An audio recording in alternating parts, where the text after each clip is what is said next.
ایک اور واقعہ سناتا ہوں، بنی اسرائیل کا سناتا ہوں۔ کفل ایک نوجوان تھا، روزانہ وہ رات کو بدکاری کرتا تھا،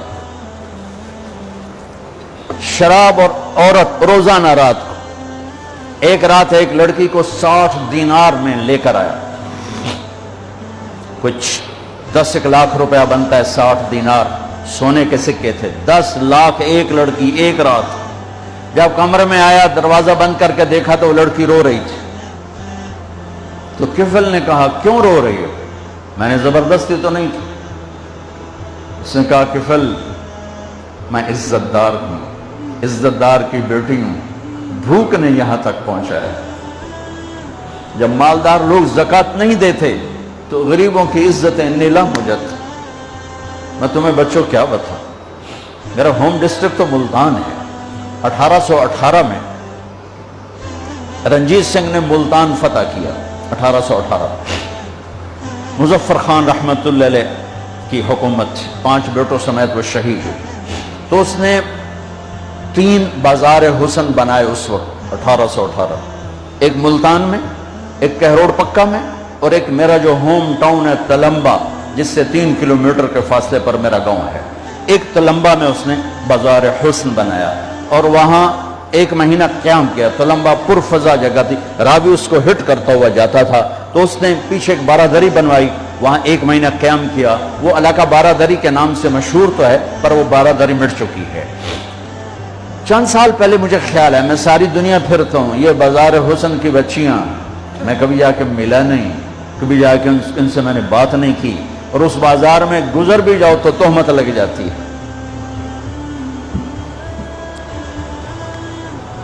تو میں نے کہا کل قیامت کے دن میرا گریبان پکڑ لیں یہ ساری لڑکیاں کہ ساری دنیا نے تبلیغاں کی تھیں، ساڑھے کل کدھر آیا ہوں۔ میں نے ان سب بچیوں کو جمع کیا، پھر ان میں بیان کیا، کوئی لمبے چوڑے فلسفے نہیں، صرف اتنا بتایا کہ اسلام میں عورت کا مقام کیا ہے۔ بس جب ماں ہو تو کیا ہوتا ہے، جب بیٹی ہو تو کیا ہے، بہن ہو تو کیا ہے، بیوی ہو تو کیا ہے، یہی بڑے رشتے ہیں۔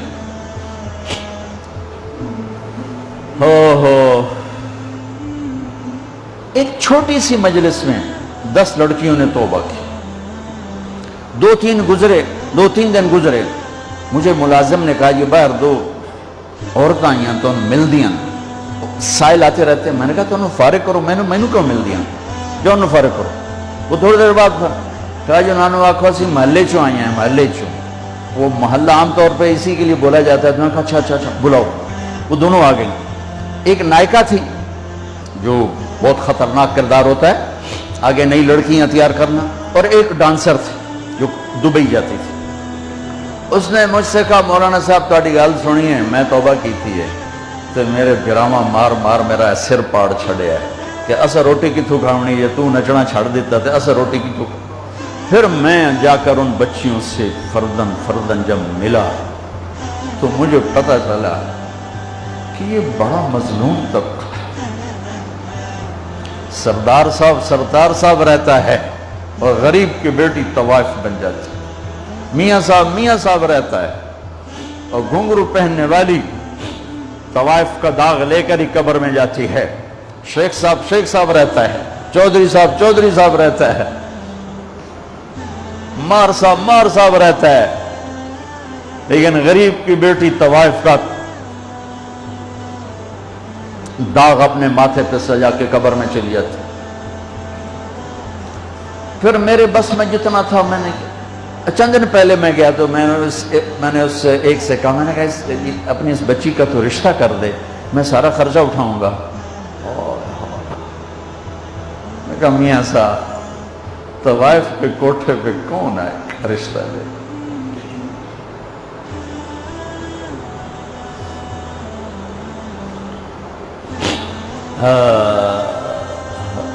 دل کے پھپھولے جل اٹھے سینے کے داغ سے، اس گھر کو آگ لگ گئی گھر کے چراغ سے، تو ادھر ادھر کی نہ بات کر، یہ بتا کہ قافلہ کیوں لٹا، مجھے راہزنوں سے گلا نہیں، تیری راہبری کا سوال ہے۔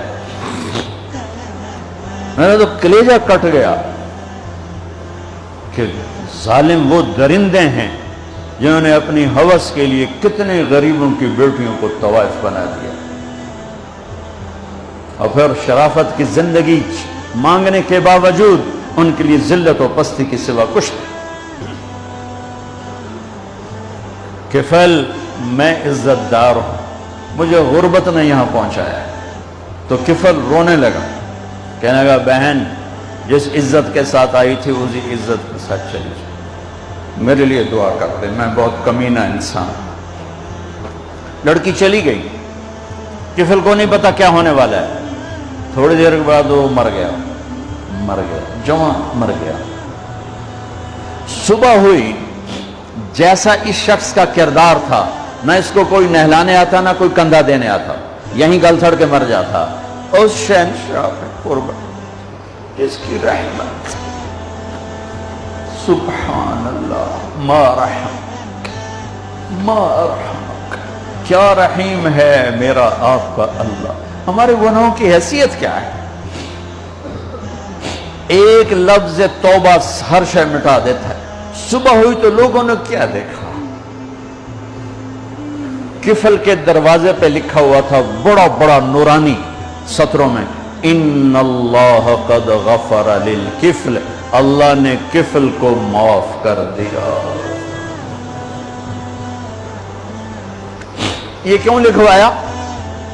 اس لیے لکھوایا کہ اب ہماری یاری ہو گئی ہے، جاؤ اس کو عزت کے ساتھ ہمارے پاس پہنچو۔